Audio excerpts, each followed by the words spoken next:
What's up, everyone? I'm back at it again with another Leo movie. Hope you guys have been enjoying the reviews. Thank you for reaching out and letting me know what you guys think. Yeah, we're just gonna keep it going. Okay, before we get into our episode, I just want to say that our main star in this series, Leonardo DiCaprio, has been nominated for a Golden Globe and a Critics' Choice Award for Killers of the Flower Moon, which those are two big award ceremonies that kind of let us know that he is on the Oscar track, so he's doing well. And Mr. Robert De Niro also was nominated. Martin Scorsese, of course, was nominated. So the movie's doing well. The people are doing well that was in it. And Lily Gladstone is nominated. So if she gets nominated for the Oscar, she'll be the first, I believe, Native American actor to be nominated for the Oscar. So let's look out for that. This week I watched Gangs of New York. Like I said on the last video, I was really looking for, a little bit more from Leo and something that I feel like would take him a little bit of time. And I went to Gangs of New York because it was kind of, it's set in the mid 19th century. So I'm like, okay, this is kind of what I'm looking for this movie, for Leonardo DiCaprio's career. Like, this was a very big movie. Going from a child or a teen star to like adult roles are very hard in this industry. And after Titanic, he made like about 4 movies. Am I right about that? He made about 3 or 4 movies that basically flopped. I mean, they just weren't up to par. Now, how do you back up a movie that made $1 billion and was like one of the highest grossing films ever? You can't. But the films he made are just not even up to snuff on like a lot of people's, like a normal person's like resume. Like, I'm still gonna watch them, but they just weren't up to snuff, So he really wanted to work with Martin Scorsese, who already, was this iconic director. And I believe that they call him Marty. I believe that Marty reached out to him and was like, you know what, you're going to be our Amsterdam. You're going to be our lead for Gangs of New York. So I'm not saying he like saved his career, because Titanic already did enough to launch him. But this was years after Titanic, and everyone was kind of ready for like, what is next with this like amazing heartthrob, this amazing actor. And Gangs of New York was kind of like another chapter in his career. So let's get into it. So like I just mentioned, Gangs of New York is set in the mid 19th century New York.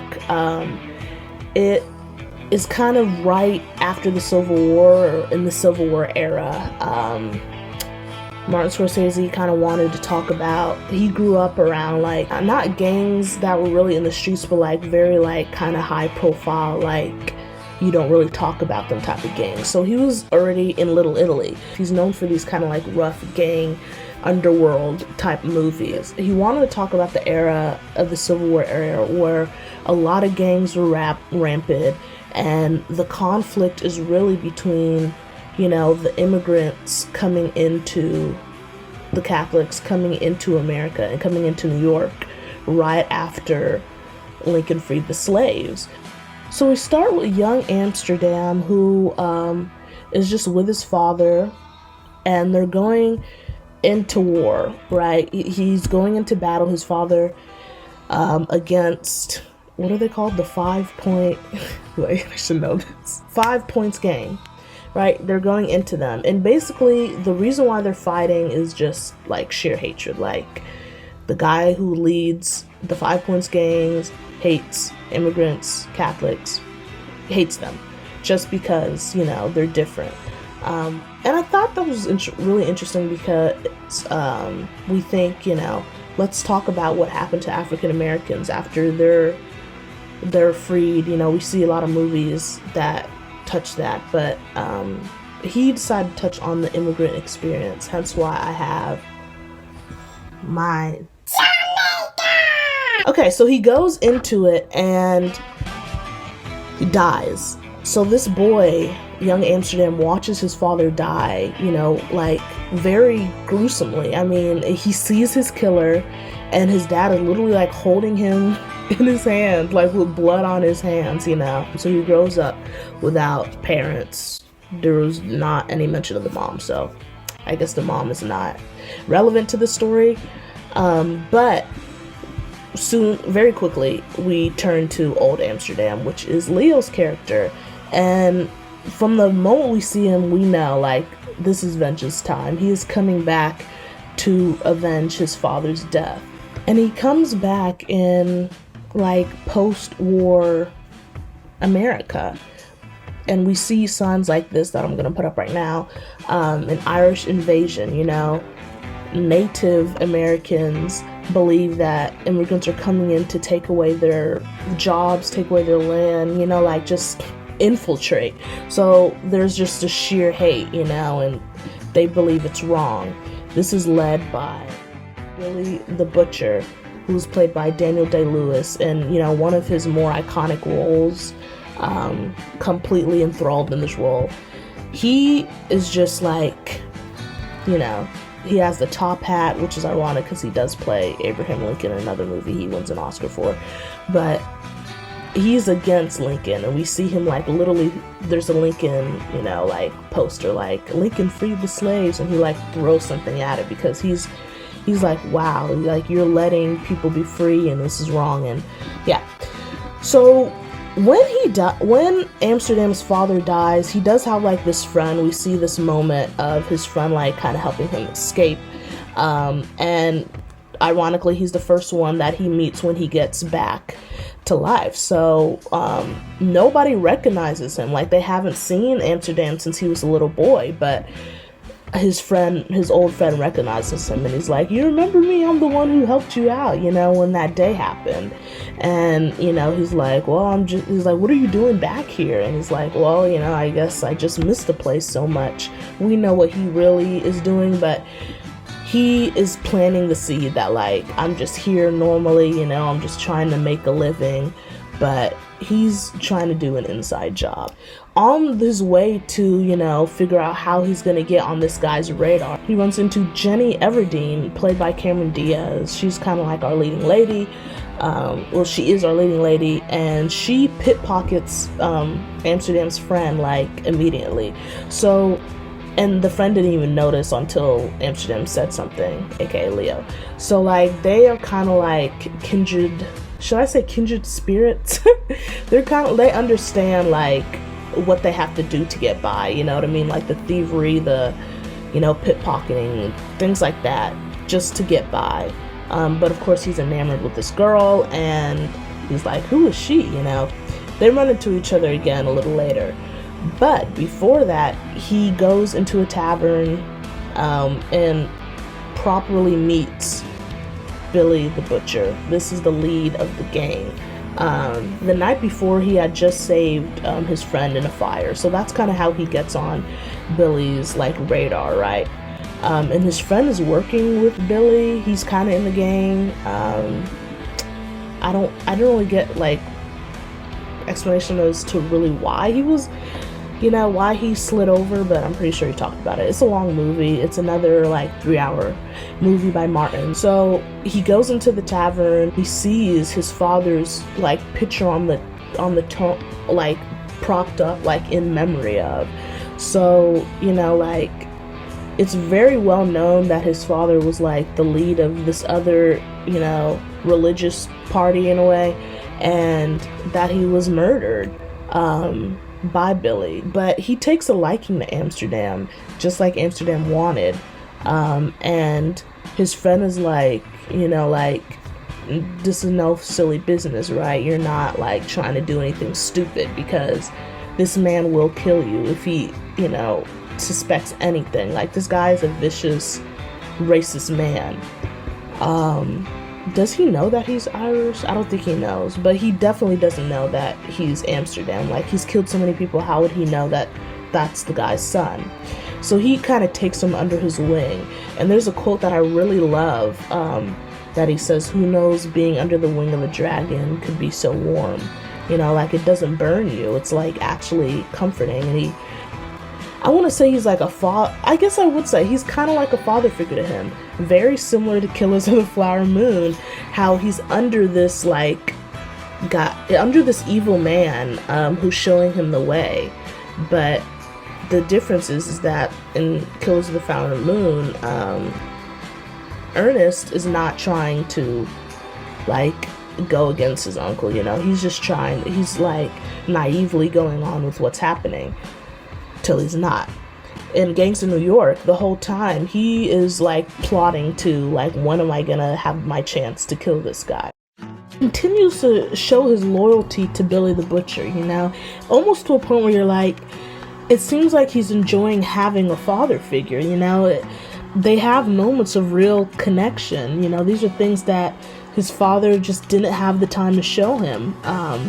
And although Billy is ruthless and, you know, racist and things like that, like, he does have this warmness, and he takes a liking to Amsterdam to where he's kind of like his number one guy. Like, he's under his wing in all these different events, like I want to say boxing, but kind of like fighting events. When they go to the theater together, he's right beside him. I mean, he's really kind of like, Billy's noticing that this guy doesn't really have any parents or influence, so he's kind of doing, you know, his well due to do to him, ironically not knowing that this is Amsterdam, and that he killed his father. And you're almost like, is he gonna change? Because like the whole time Leo's character, would I say innocent? I wouldn't really say innocent, but I would say like, you know, he's kind of like a young man just trying to figure it out. So we're like, if this man is really gonna avenge this crazy Billy guy, like, we need to see a snap, because, or like some type of plan, because we know he can fight a little bit, but I mean, he's gonna really need a lot to take down the number one guy in town. He runs again into what is her name, Jenny, and their passion for each other, like, this whole movie, I think is Martin's like love letter to like this time era, and he wants everything to be like as aggressive and rough like it was before modern civilization, you know. I did the research, and after the Civil War there was like other wars going on at the same time. So throughout the film they're having, you know, Irish immigrants who come off the boat, they're forcing them to go straight into the draft, because they just want bodies for whatever war is going on. So it's a really gritty time, a really ruthless time. In Amsterdam and Jenny's sex scenes, we see the aggressive and the passion. They're almost like fighting before, you know, they kiss and stuff. Like, that's just, it's a sign of the times.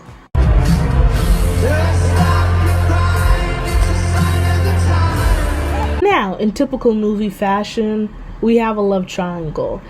Leo's friend that, you know, was kind of getting him back into civilization, like, you know, like, all right, I know who you are, I'll help you out.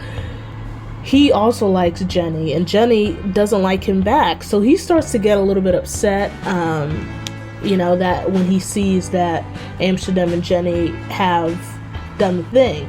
And this is when we get a turn in their, I couldn't even say it's a friendship, I would say like their acquaintance, you know. Towards the middle of the film, he's really getting comfortable in this life. Billy's getting so comfortable with him. Amsterdam, there's a scene where Amsterdam's in the bed, and Billy is sits in the chair right beside me. He kind of gives him this, like, his monologue of his life mantra, and it's like, you know how I live this long? Fear and acts of fear. You know, someone steals from me, I cut off their hand. He's just showing him, like, this is how you're gonna live in this life. I don't know where you came from, I don't know how you expect to go about life, but this is how it is. Like, you have to be ruthless. Oh, I also have to say, like, even in that monologue, he goes to the story about, he's like, the last honorable man that I killed was 15 years ago. And so we know Amsterdam's a little bit more than 15 years. Then he's like, I have his picture up, you know what I'm talking about? And he's like, yeah. And he just tells him the story about, like, how his dad, Billy not knowing that it's Amsterdam's dad, saying that, like, He gave me the, worst beating I ever gotten, and it's a very tender moment because he's telling him kind of like what a father would do to a son in a way where they're the hero of the story. They're like, he said he beat me down, I cut my eye out and I sent him in the package, and I showed him like I'm not gonna be shamed and I'm not gonna go out swinging. And then I buried him in his own blood. And you would think that would get the kid to be like, yeah, you did. But he's like, you're talking about my dad. So like he has this somber like tear in his eyes. What those great actors can do, they hold that tear in their eye and you can tell that they're breaking inside. But he can't say anything, so he just says, well done, like good for you. It's just it's kind of a juxtaposition because he's talking about this man like he's the last honorable man. The only thing that separated us was religion, and he was a great guy. And Amsterdam's like, yeah, he was a great guy, but I never got to know him because you ended his life. So that's a really complicated thing there. Well done on the writing in that scene. But then he finally gets the guts to go after Billy the Butcher. And I was like, it's like, if you swing, you better not miss. Like, if you come at the king, you can't miss. And I was on the edge of my seat. I was like, please tell me he has a smart plan that he's going to do what needs to be done. But his friend tips off Billy and is like, he's not who you think he is, like you really should like know who he is. And he's like, who is he? So he tells him. So like they go into like this evening both knowing what's about to happen. Billy knows he's about to get attacked at some point, but he's just acting normal. Amsterdam is trying to act normal, but he knows he's about to like really throw knives at this man and try to kill him in public. That's kind of the common thing. Like, you can't, like a real man doesn't kill somebody behind closed doors. They do it in public so the whole world can know, like, I did this, and to shame that person. So that's exactly what Amsterdam wants to do to Billy. What is Amsterdam's plan to take down the baddest man in town? At least 40 feet away, he's gonna throw a knife and think that he will accurately enough get him in the chest. He had been practicing like the night before. As soon as he throws it, yes, Billy knew it was coming, but he saw it and he went into action, had his own knife, threw the knife like the knife was coming, and he goes, and like it's so quick. Trees don't move, Amsterdam. Trees don't move. And he throws a knife at Leo's character, and he's punctured, and he basically embarrasses him. Like, he does what Amsterdam's dad did to him once upon a time, basically, like, beats him up enough to where, like, he's kind of unconscious and can't do anything, but doesn't kill him, so he can walk in shame in public. But who is there to take care of him throughout his journey back to life?